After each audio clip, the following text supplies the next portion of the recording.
Buenos días, bienvenidos a este tiempo devocional Tu Palabra para encontrar el camino. Hoy es 31 de octubre del 2024 y para continuar con la lectura de la Biblia en un año, vamos a leer hoy Jeremías 41 y 42 y la carta de San Pablo a Tito, capítulo 1.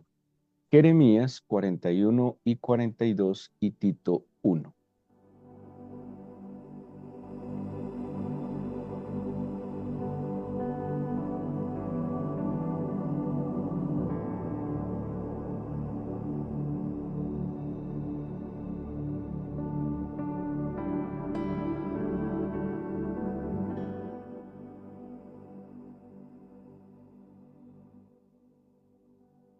Quiero invitarlos hoy a que meditemos en tres pasajes de la Biblia. Considero muy importantes para este día en que en nuestro país y en muchos lugares del mundo se celebra algo conocido como el Halloween. Esta celebración es una celebración que inicialmente aparecía una tradición católica, ¿sí? Pero que tiene unas raíces y más bien fue como una forma de sincretizar la religión de unas celebraciones paganas, antiguas. Esta celebración es la víspera del Día de Todos los Santos y también la víspera del Día de los Muertos. Hay una costumbre que ha usado el cristianismo católico y es el tema de las reliquias. Y es que tradicionalmente guardaban ciertos elementos que tenían que ver con personas que ellos canonizaban. Por dar un ejemplo, una reliquia puede ser parte de un vestido, eh, puede ser, por ejemplo, se cree que la cruz en la que crucificaron al Señor Jesús existe, entonces o pedazos o trozos de ellas, y con esos trozos hacen unas reliquias que lastimosamente se terminan volviendo casi objeto de culto, objeto de adoración. Bueno, esta celebración fue tergiversándose más con el pasar del tiempo. eh, bueno, había ciertas prácticas, vigilias, inicialmente era en la noche, porque es la víspera del Día de Todos los Santos o la víspera también del Día de los Muertos. Y pues todo esto se va combinando y a donde va llegando se le van agregando ciertas costumbres. Ya con el pasar del tiempo se desliga completamente de cualquier tipo de práctica religiosa y lastimosamente se volvió en una práctica pues que históricamente en estos últimos años ha tenido incluso otros efectos, unos efectos un poco más oscuros, más lúgubres, que tienen que ver más que con celebraciones religiosas, con o excusa para celebrar otro tipo de cosas más bien oscuras. De allí pues el tema de los disfraces, al punto que este día o esta fecha la han llamado Día de las Brujas. Imagínense hasta dónde se fue alterando. Y definitivamente desde hace unos años sigue siendo una fecha donde personas que practican, no sé, temas espirituales oscuros, satanismo, brujería, lo usan, ¿sí? Para hacer sus ritos, sus cultos. Es día donde pues, las autoridades también tienen mucho cuidado porque ha habido pérdida de niños. También pues van a las tumbas a hacer ciertos ritos, incluso pues alterando el orden. Y, y desde hace unos años entonces, por ejemplo en Colombia, las Sociedades Bíblicas Unidas declararon y consideraron como para contrarrestar un poco este efecto de oscuridad del 31 de octubre, eh, crearon el Día de la Biblia 31 de octubre, ¿sí? Tradicionalmente el Día de la Biblia había sido el 26 de septiembre porque se celebraba o conmemoraba cuando Martín Lutero expuso sus tesis en contra pues del Vaticano, de todas las cosas que él identificó que no estaban bien. Y después cuando él expuso sus 91 tesis fue el 26 de septiembre de 1569. Pero, de nuevo, las Sociedades Bíblicas Unidas, aquí en Colombia y en algunos otros países de Latinoamérica, estableció entonces el 31 de octubre como Día de la Biblia de nuevo para contrarrestar un poco este efecto de oscuridad de esta celebración. No es fácil para nuestros hijos por vivir en un entorno que está moviendo otras cosas. Bueno, antes, hace unos años, hace algunos años, pues esta celebración solo se disfrazaban los niños, ¿no? Solo los niños eran los que se disfrazaban, pedían dulces. En estos dulces había ciertos conjuros también. Pero ahora, pues las cosas cambian tan particularmente que ahora son los adultos, no necesariamente adultos jóvenes, los que se disfrazan y pues se sirven de esta fecha para ciertas celebraciones. Todo pues se va volviendo una excusa. Sin duda alguna, sí es una fecha que lastimosamente muchos utilizan para el mal y por eso pues la idea es con el Día de la Biblia contrarrestar un poco esta celebración oscura, a veces un poco macabra.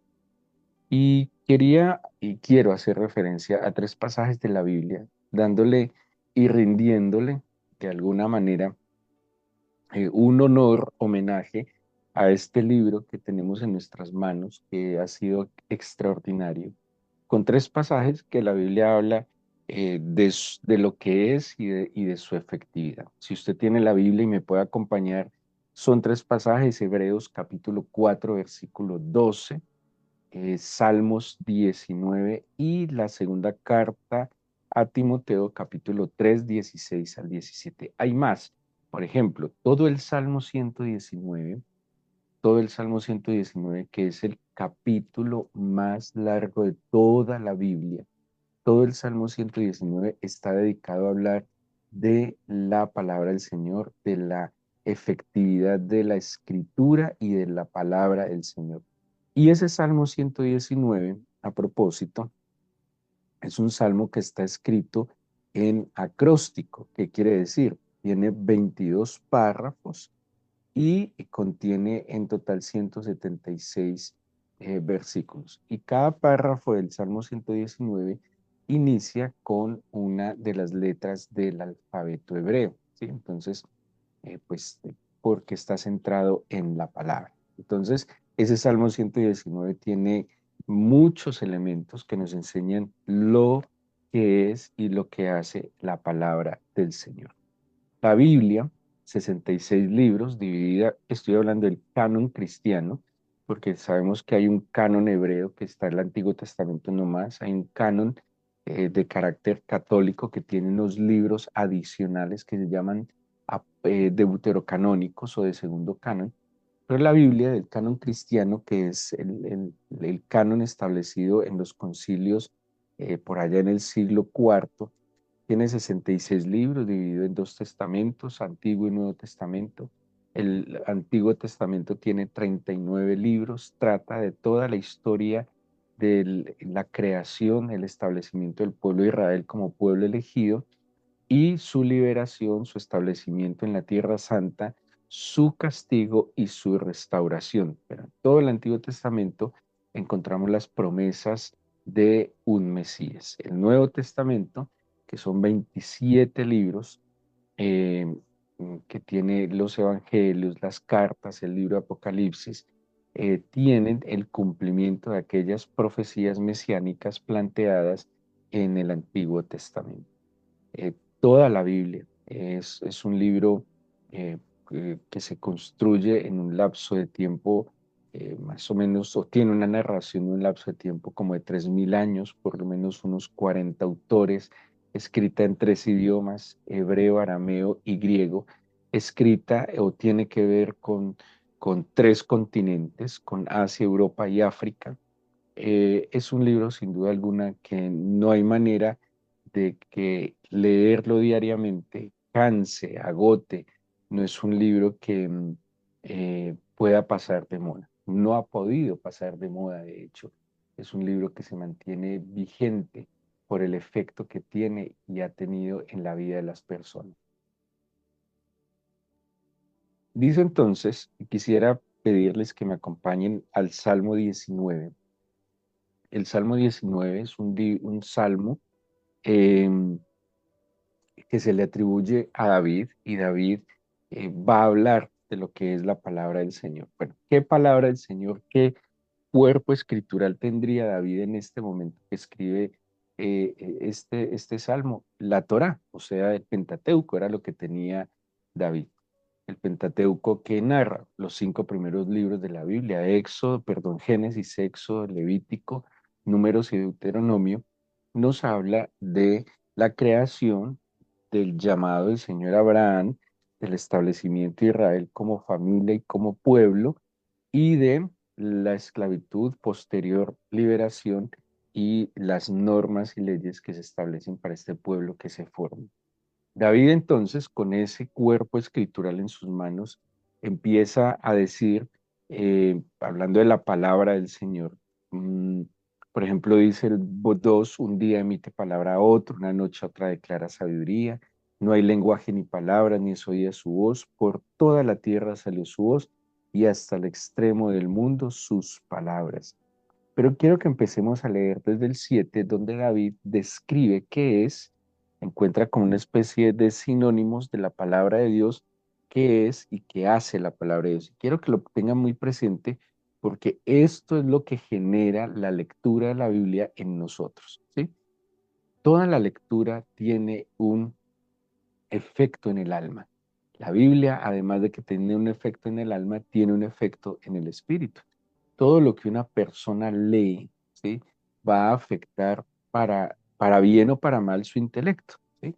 Ayer veía a un amigo en Israel muy, muy querido, tiene 2 hijos, 12 y 7 años, y estaba hablando de una celebración que le hizo a sus hijos porque la niña de 12 años ya leyó, superó sus 150 libros leídos y su niño que tiene 7 años más o menos superó los 70 libros leídos. Bueno, yo me cuestioné mucho sobre lo que leemos nosotros, la cantidad de lectura que tenemos pues obviamente admiraba porque eso es digamos, está muy arraigado en el pueblo judío sobre la lectura, el estudio, y ellos aprendieron a leer y a cuidar su intelecto desde la escritura, ¿sí?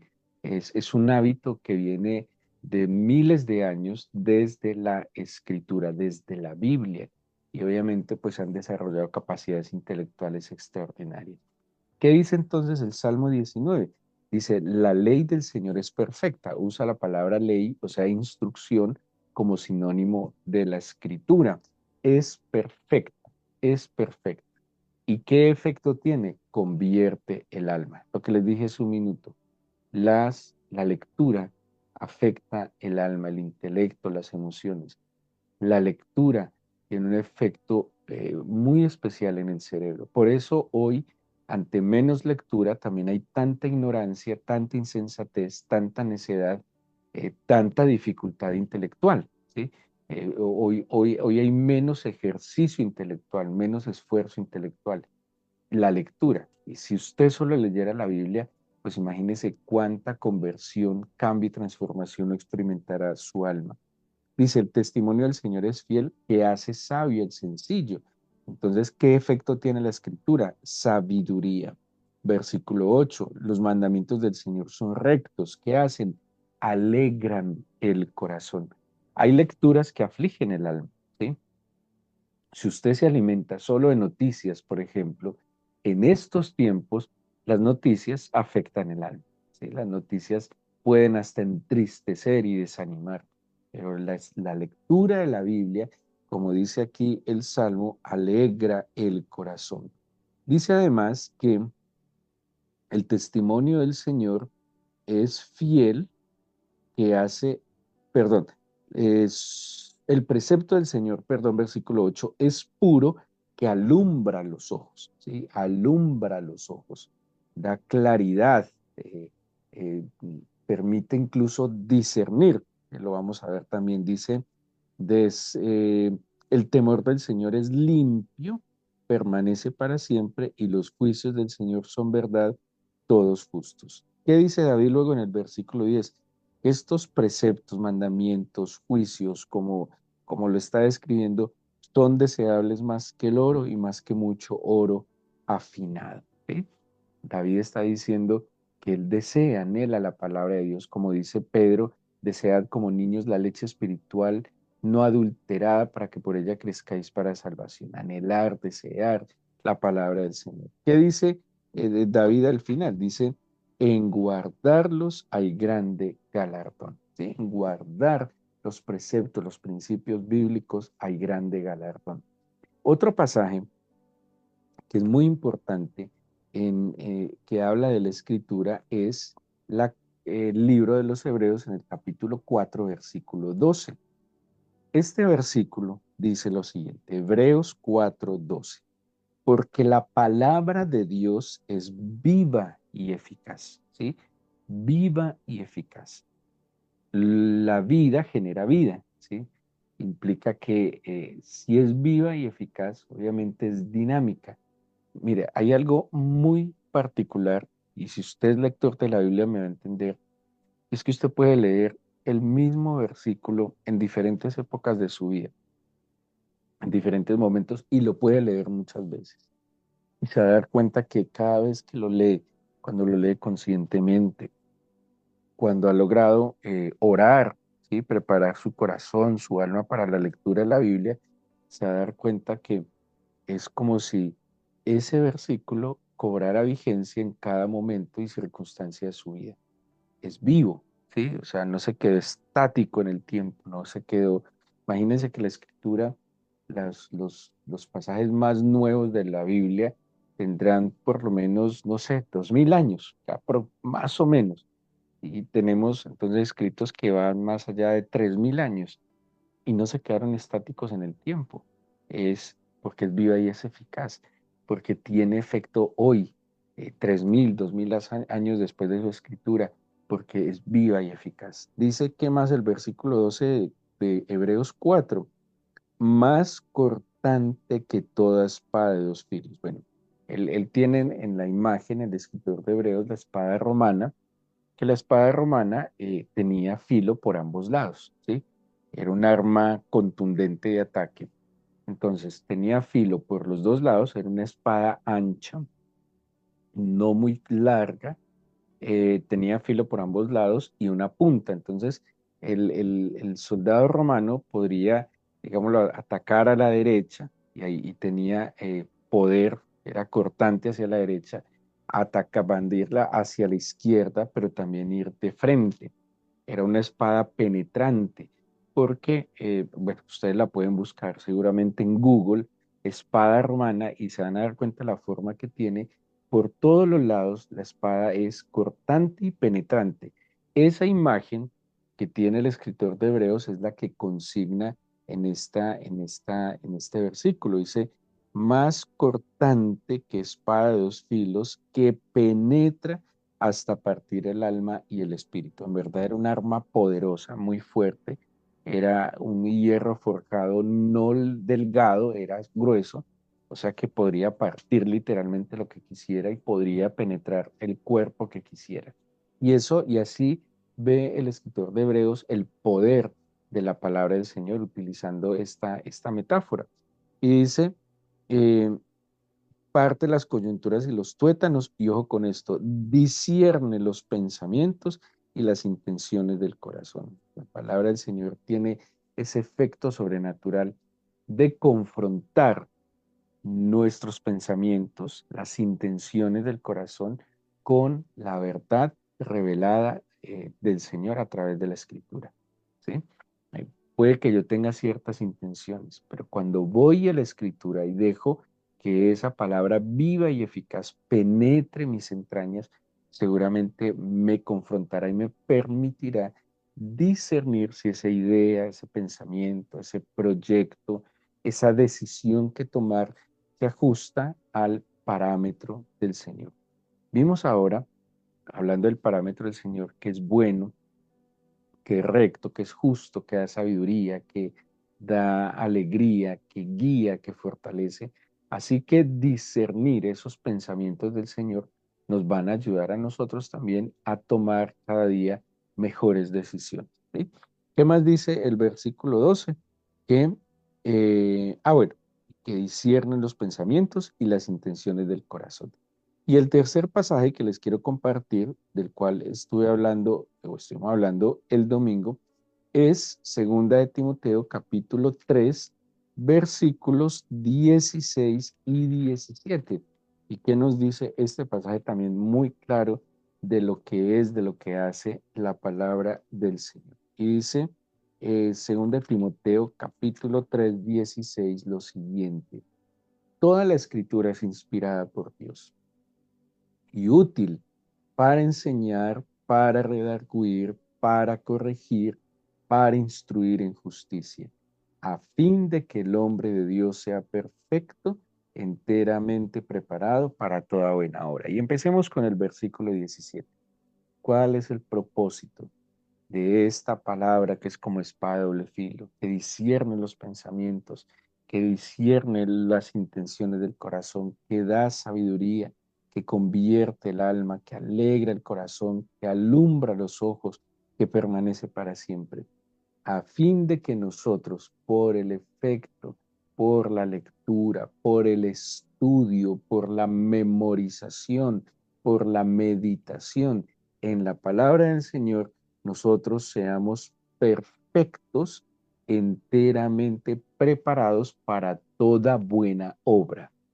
Hay lecturas, hay instrucciones, hay conocimiento que prepara a la gente para toda mala obra, ¿sí? Hay personas que se preparan para obrar mal, para hacer, digámoslo así, con mayor calidad el mal.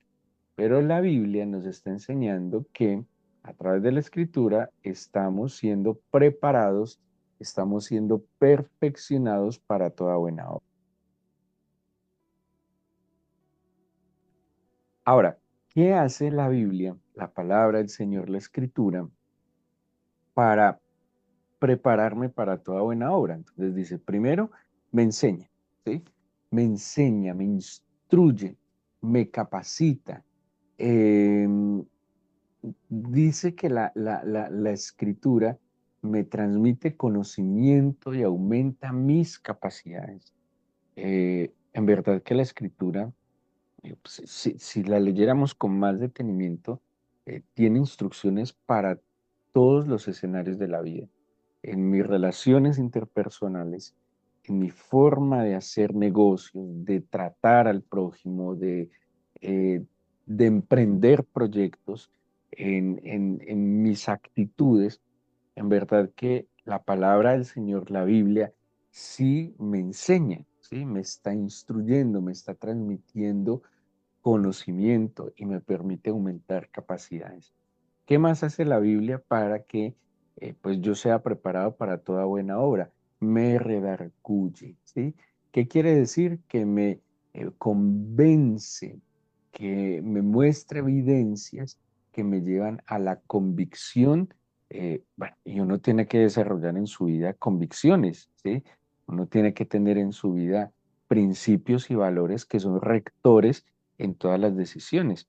Eh, cuando no hay principios, cuando no hay valores, cuando no hay convicciones en el corazón, pues la gente todos los días está pensando algo diferente. Parece como una hoja llevada por el viento, va de aquí para allá. Un día piensa así, otro día piensa así, y todo el que va llegando a su vida le va diciendo qué, cómo pensar, qué, cómo hacer, pero no tiene nada definido en su vida, no tiene criterios, no tiene convicciones. Y lo que hace la palabra del Señor es arraigar en nosotros convicciones, identidad además. Esto es lo que soy, ¿sí? Y de acuerdo a lo que yo soy, también así tiene sentido lo que yo hago. ¿Qué más hace la Biblia según este pasaje de Timoteo? Dice, es útil para corregir, ¿sí? Cuando seguramente ahora que usted haga su lectura de la guía devocional, cuando lea Tito, Pablo le dice a Tito, por ejemplo, que fue colocado en Creta para que corrigiese lo deficiente. La Biblia nos ayuda a corregir, a volver al camino, encontrar de nuevo la senda, a enderezarnos, a restaurar a la condición original que por alguna razón se haya perdido. La Biblia en verdad nos lleva a corregir. A ver, el tiempo perdido se perdió. Si no hay manera que recuperemos el tiempo, eso no tiene sentido. Lo que sí nos va a permitir la escritura, la enseñanza de la Biblia es a aprovechar el tiempo. Y eso dice la Biblia. Ya usted, ya lo que perdió el tiempo con sus hijos, lo siento, ya se perdió. Lo que puede hacer ahora es aprovechar el tiempo que le queda. Y eso nos enseña la Biblia, a corregir ese tipo de cosas. Y dice, además, que la Biblia es útil para instruir en justicia, a ser más ecuánimes, a ser más justos, a tener un trato más justo con nuestros semejantes. Así que yo quiero invitarles a que en este día en que el mundo está con mucha oscuridad, no lo dude, en que hay planes para este día, no planes muy buenos, incluso cristianos que pues, están, no sé en qué, en su corazón y en su mente.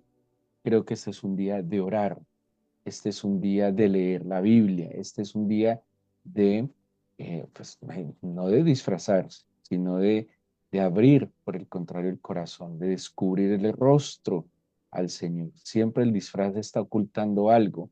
Por el contrario, la verdad del Señor es sacar a la luz, es mostrar lo que hay en verdad en el corazón. Y oremos, porque que sea el Señor hoy guardando nuestras ciudades, nuestros niños, nuestros jóvenes, guardando las personas que tal vez están un poco confundidas en su corazón.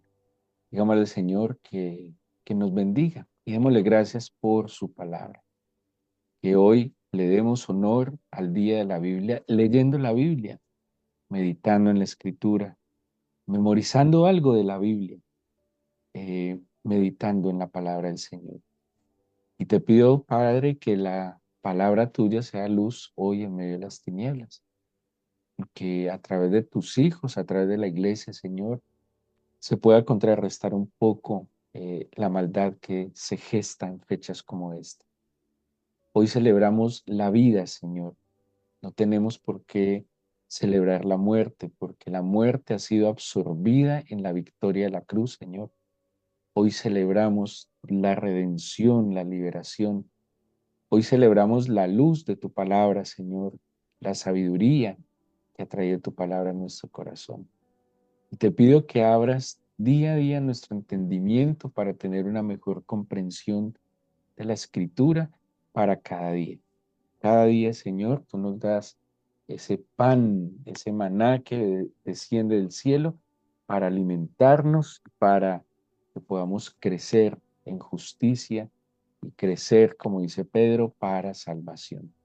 Bendícenos y mantén en nuestro corazón esta intención de buscarte, de esforzarnos en buscarte, de mantenernos firmes en haberte entregado nuestro corazón. Apártanos del mal camino, cuídanos de caer en cualquier tipo de tentación, no nos dejes pecar contra ti ni contra el prójimo, Señor, y guárdanos también del maligno que no nos haga daño. Te lo pedimos y te damos gracias, Señor, en el nombre de Jesús. Amén.